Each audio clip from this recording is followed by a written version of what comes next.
Thank you, Nettie. Can everybody hear me okay? Yes. Good, good.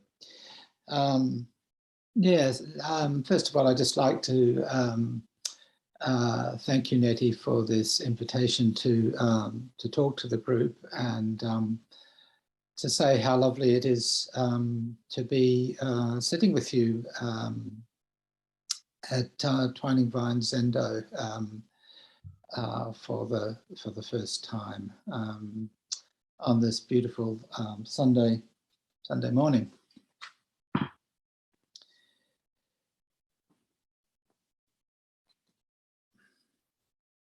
So the original subject that I proposed to Nettie for my talk today was navigating our practice and daily life.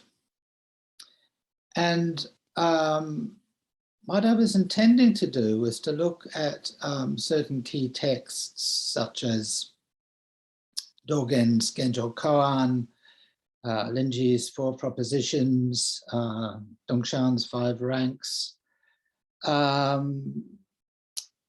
that chart the landscape of our practice and can serve as useful maps by which we can make sense of our practice experience and help us to carry it into our daily lives. But in the course of writing this talk, I found myself questioning the whole idea of navigating the practice. Do we, in fact, navigate the practice, or does the practice navigate us? And so really, this is the question that will be the main focus of what I have to say today. So to set the stage, I'd like to offer you 2 quotations that deal with the issue of navigating practice in one way or another. The first of these is from the 20th century Indian Hindu teacher, Sri Nisargadatta Maharaj. And some of you may have heard this before. When I see that I am nothing, that is wisdom. When I see that I am everything, that is love. Between these two, my life moves. From a Zen perspective, we might understand that what Sri Nisargadatta is describing is a movement back and forth between 2 poles. 2 poles that in Zen we would call emptiness and fullness, or emptiness and form. And we can see that this might be one way of navigating our practice and our lives.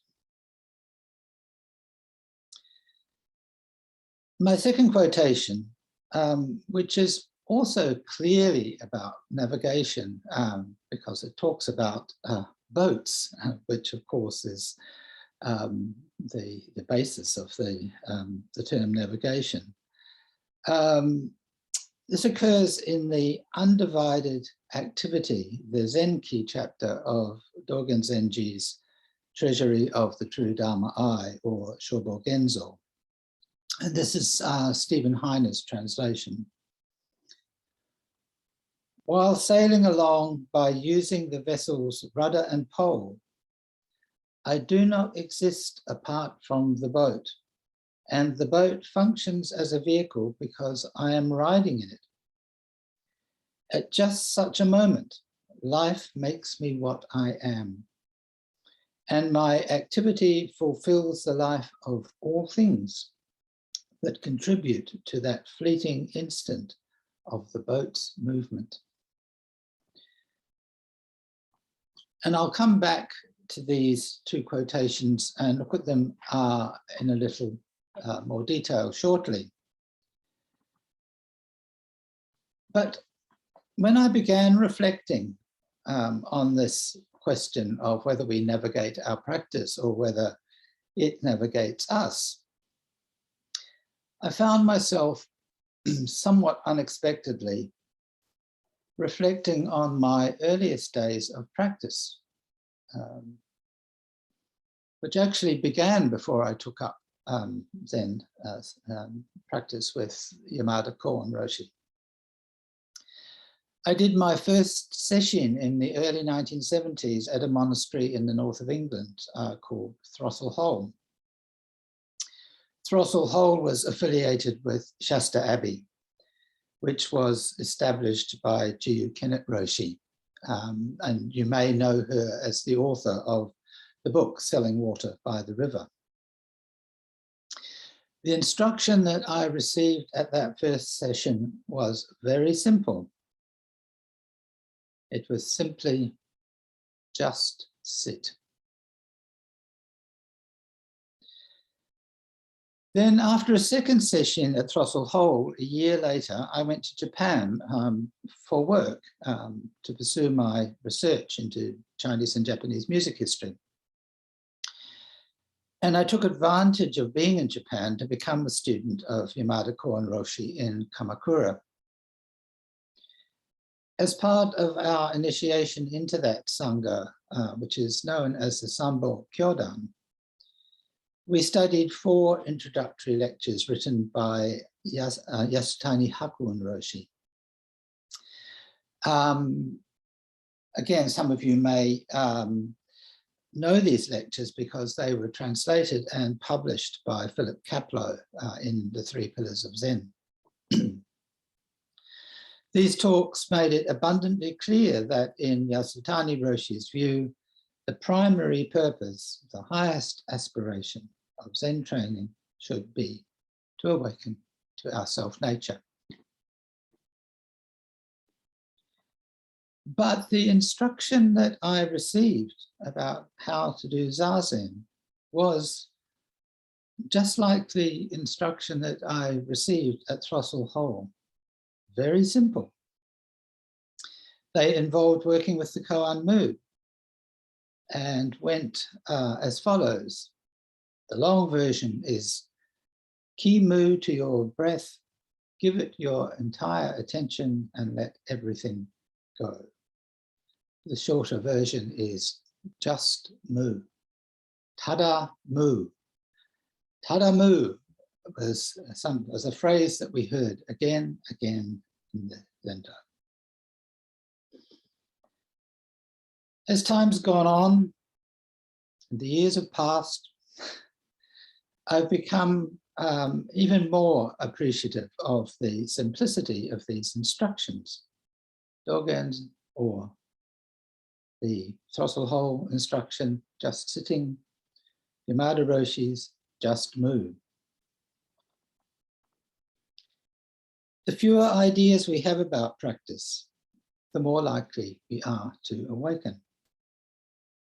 The more likely it is that we'll be able to get out of our own way and let the practice guide us rather than us guiding the practice.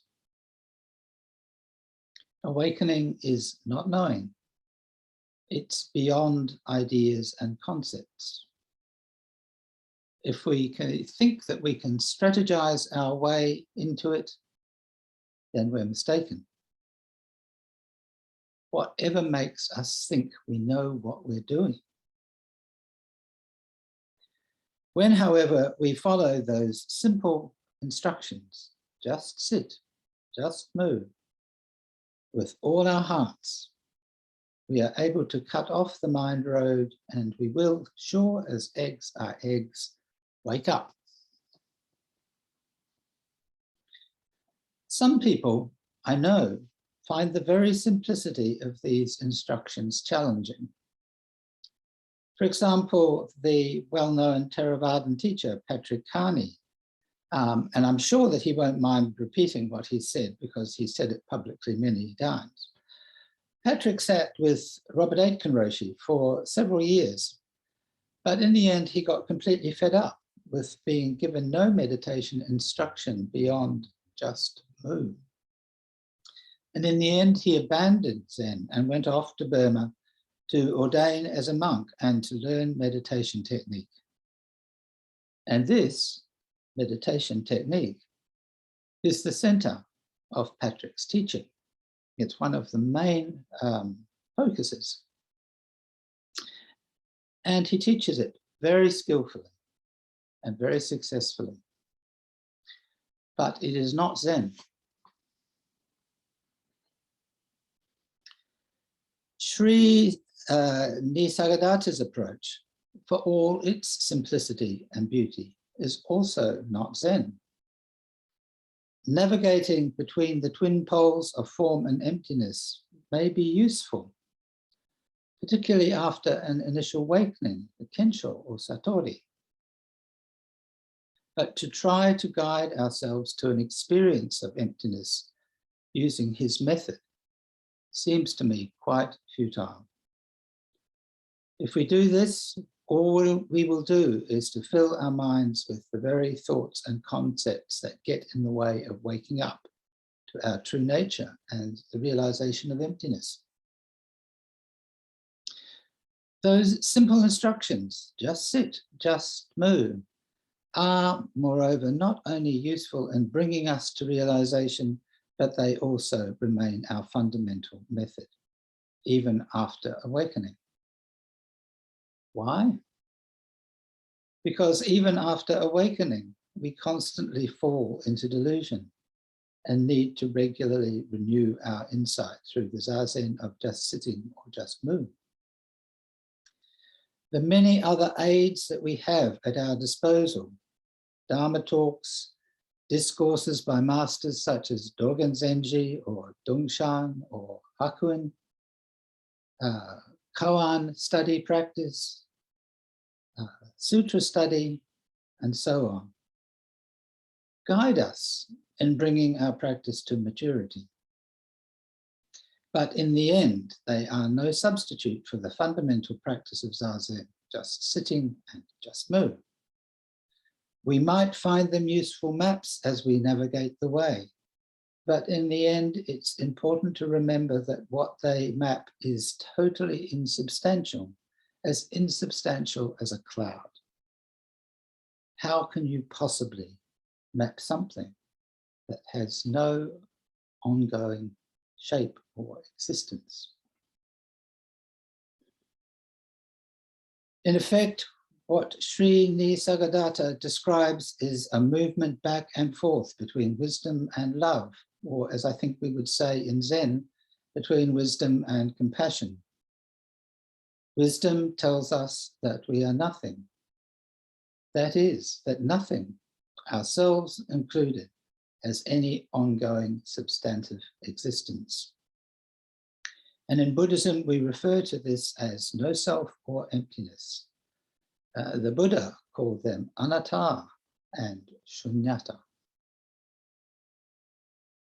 Compassion, on the other hand, tells us that we are everything, that we are so intimately connected to the many beings that there is no separation at all. This is the fullness expressed by Yunyen and Dogen's, just this is it. Or by the Buddha saying in his first utterance at birth, above the heavens, below the earth, I alone am the honored one. Sri Nisargadatta sees his life as moving between those two poles, but Zen goes beyond this. As the Heart Sutra tells us, form is no other than emptiness, emptiness no other than form. Form is exactly emptiness, emptiness exactly form. Emptiness and form are not two poles. They are one, and not even that. While it's true that we sometimes experience the universe and ourselves as empty, and at other times as full, and while it's true that we might sometimes feel that our practice experience is one of moving between these different modes of perception, we need to go beyond this and realize that form and emptiness are one and the same.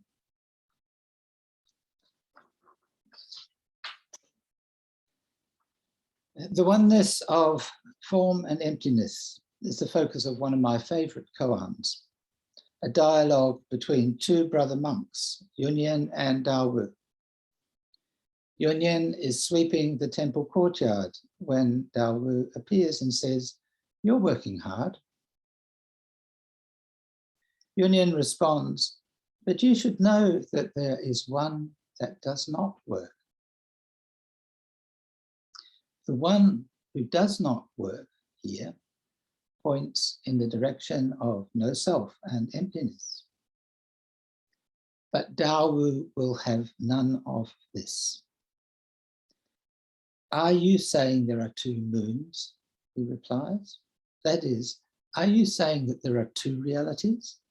The world of form or fullness, where you are busily sweeping the courtyard, and the world of emptiness or no self, where there is no one to sweep and nothing to be swept?"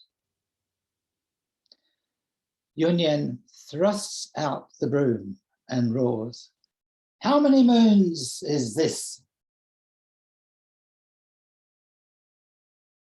There it is, the oneness of form and emptiness, broom and nothing but broom in the entire universe. Daowu responds by sitting in silence, which is also a perfect presentation of the oneness of form and emptiness. Dogen Zenji also explores this matter in the Genjo Koan. In the first line, he says, "When all dharmas are the Buddha Dharma, there are delusion and enlightenment. There is practice, there is birth, there is death, there are Buddhas, there are sentient beings." Here, Dogen is describing the fullness of things, the world of form, if you like, where things come forth as themselves. This is Yunyan, sweeping the courtyard. In the second line, Dogen describes the emptiness of things, the world of no abiding self. When the 10,000 things are without an abiding self, there is no delusion, there is no satori, there are no Buddhas, there are no beings, there is no birth, and there is no extinction. Here, there is no one to work and nothing to sweep. I'd like to invite you to notice that both these statements are time-bound. Sometimes they're translated as "if all dharmas are the Buddha Dharma," or "if the 10,000 things are without abiding self." But that's not right. Dogen is definitely talking here about time, when all dharmas are the Buddha Dharma, when the 10,000 things have no abiding self. The pair of characters that I'm translating here as when, ji, setsu, are made up of the character for time and the character for season.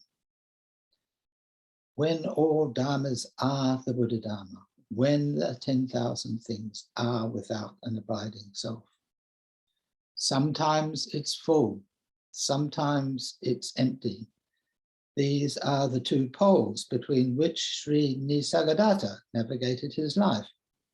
And as I've said, we can use these poles in our meditation as well. Sometimes seeing the fullness of things, sometimes seeing the emptiness of things. But in Zen, we always need to take a further step. And that further step is expressed in the third line of the Genjo Koan, like this. Because the Buddha way leaps clear of abundance, that is fullness or form, and lack, that is emptiness or no self, there is what we call birth and death. There is what we call delusion. There is what we call realization. Dogen tells us that the mature Zen person navigates the matter of fullness and emptiness not by traveling back and forth between them, though we may find ourselves sometimes doing that, but by realizing their intrinsic oneness.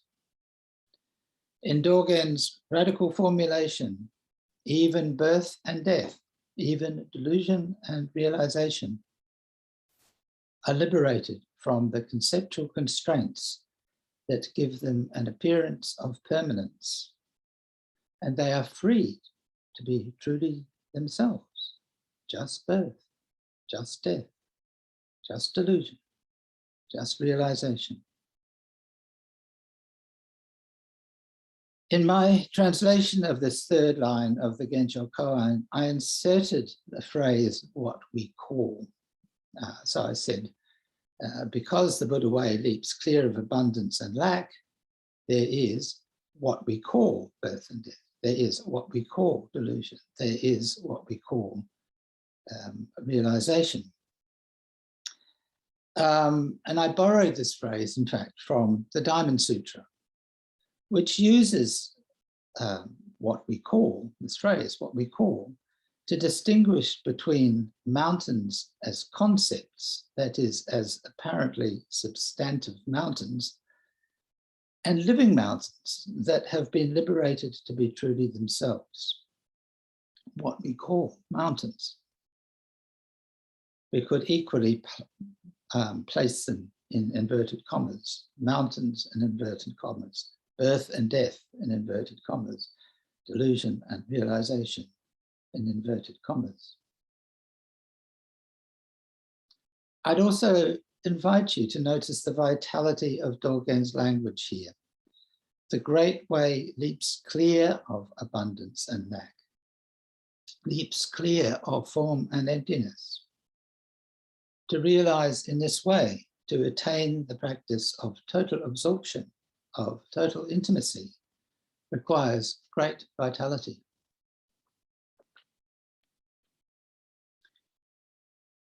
Finally, let me return to that quotation from Dogen with which I began my talk.